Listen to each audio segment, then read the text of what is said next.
எல்லாருக்கும் வணக்கம். இது உங்கள் பிச்சி வீட்டு சமையல் 2.0. இன்றைக்கி நம்ம டேஸ்டியான எலுமிச்சைப்பழ ஊறுகாய் எப்படி செய்கிறதுன்னு தான் பார்க்க போகிறோம். வாங்க எப்படி செய்கிறதுன்னு பார்க்கலாம். இதுக்கு பார்த்திங்கன்னா நான் ஒரு 10 பழம் எடுத்து வச்சுருக்கேன். இதை நம்ம கட் பண்ணி எடுத்துக்கலாம். லெமனை இது மாதிரி கட் பண்ணி வச்சாச்சு. இப்போ நம்ம இதில் உப்பு சேர்த்துக்கலாம். உப்பு பார்த்திங்கன்னா நம்ம கையால் ஒரு கையளவு உப்பு சேர்த்துக்கணும்.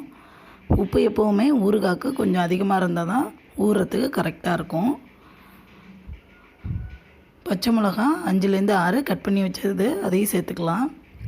10 பல் பூண்டு நறுக்கி வச்சுருக்கேன், அதையும் இது கூட சேர்த்துக்கலாம். பூண்டும் பச்சை மிளகாவும் உங்கள் விருப்பம் தான், அதுக்கு தகுந்த மாதிரி சேர்த்துக்கோங்க. சேர்த்து நல்லா கலந்து விட்டுக்கலாம்.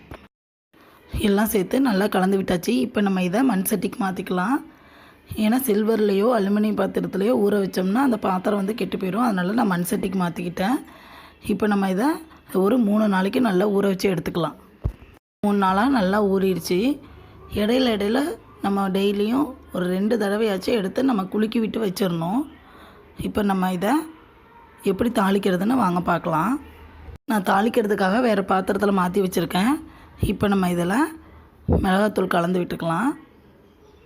இந்த அளவுக்கு நல்லா தோல் கலர் மாறுற அளவுக்கு நல்லா ஊற வச்சு எடுத்துக்கணும். இதில் ஒரு 2 டேபிள் ஸ்பூன் மிளகாத்தூள், ஒரு ஸ்பூன் அளவுக்கு மஞ்சத்தூள் சேர்த்து கலந்து விட்டுக்கலாம். நான் 1.5 ஸ்பூன் அளவுக்கு சேர்த்துட்டு ஒரு 1/2 ஸ்பூன் வச்சுருக்கேன். காரம் பார்த்துக்கிட்டு அதுக்கு தகுந்த மாதிரி சேர்த்துக்கலாம். சேர்த்து இப்போ நம்ம நல்லா கலந்து விட்டுக்கலாம். மிளகாத்தூள் போட்டு நல்லா கலந்து விட்டாச்சு. ஊறுகாய்க்கு இப்போ நம்ம ஒரு மசாலா தான் ரெடி பண்ண போகிறோம். கடாயை வச்சு அதில் ஒரு 2 ஸ்பூன் அளவுக்கு கடுகு சேர்த்துக்கலாம். 1.5 ஸ்பூன் அளவுக்கு வெந்தயம் சேர்த்துக்கலாம்.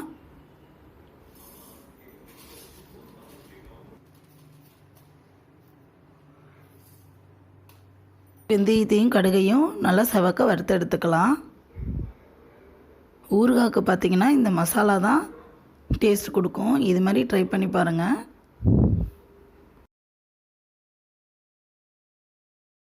இந்த அளவுக்கு நல்லா செவக்க வறுத்து எடுத்துக்கணும். இப்போ நம்ம இதை தனியாக எடுத்து வச்சிடலாம். ஒரு 4 ஸ்பூன் அரிசி சேர்த்துக்கலாம். எந்த அரிசி வேணாலும் சேர்த்துக்கலாம்.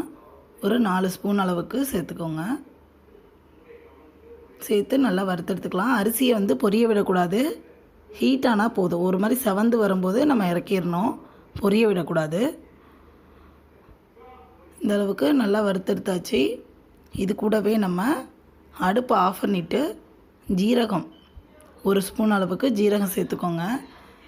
ஜீரகத்தை வந்து ஹீட்டில் வறுக்க வேண்டாம். அடுப்பை ஆஃப் பண்ணிவிட்டு அந்த ஹீட்லேயே வறுத்துக்கிட்டால் போதும். இப்போ நம்ம இந்த மசாலாவை அரைச்சி இந்த ஊறுகாய் கலந்து வச்சுருக்கோம்ல அதோட சேர்த்துக்கலாம். அரைச்ச மசாலாவை கலந்து வச்சுருக்க ஊறுகாயோட சேர்த்து நல்லா கலந்து விட்டுக்கலாம். கலந்து விட்டுட்டு இப்போ நம்ம இதை தாளித்து விட்டுடலாம். கடாயில் எண்ணெய் ஊற்றிக்கலாம். நல்லெண்ணெய் ஒரு 150 மில்லி சேர்த்துக்கலாம். அதில் ஒரு 2 ஸ்பூன் அளவுக்கு நான் விளக்கெண்ணையும் சேர்க்குறேன்.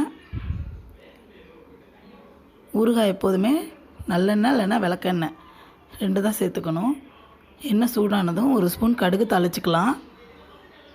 பெருங்காயத்தூள் கண்டிப்பாக சேர்க்கணும்.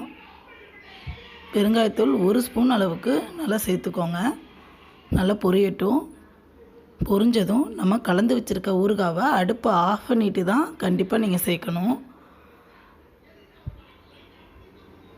அதுக்கப்புறம் நம்ம கொதிக்க வைக்கக்கூடாது, நிப்பாட்டிடணும் அடுப்பை.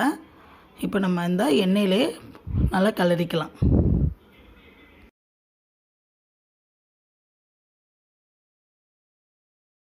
இதில் பார்த்திங்கன்னா நம்ம ஒரு அரை அச்சு வெல்லம் நசுக்கி வச்சுருக்கேன், அதை இது கூட சேர்த்து நல்லா கிளறி விட்டுக்கலாம். அவ்வளோதாங்க, ஊறுகாய் ரெடி ஆகிடுச்சு. இதில் பார்த்திங்கன்னா எண்ணெய் வந்து இல்லாத மாதிரி தான் இருக்கும். ஊறுகாய் ஊற பார்த்திங்கன்னா மேலே வந்துடும். அவ்வளோதாங்க, இந்த மாதிரி ட்ரை பண்ணி பாருங்கள். ரொம்பவே டேஸ்டியான லெமன் ஊறுகாய் ரெடி ஆகிடுச்சு. இது எத்தனை நாள் ஆனாலும் கெட்டு போகாது. இது மாதிரி ட்ரை பண்ணி பாருங்கள். ட்ரை பண்ணி பார்த்துட்டு எப்படி இருக்குன்னு கமெண்ட் பண்ணுங்கள், லைக் பண்ணுங்கள், ஷேர் பண்ணுங்கள். மறக்காமல் நம்ம சேனலை சப்ஸ்கிரைப் பண்ணுங்கள். தேங்க்யூ.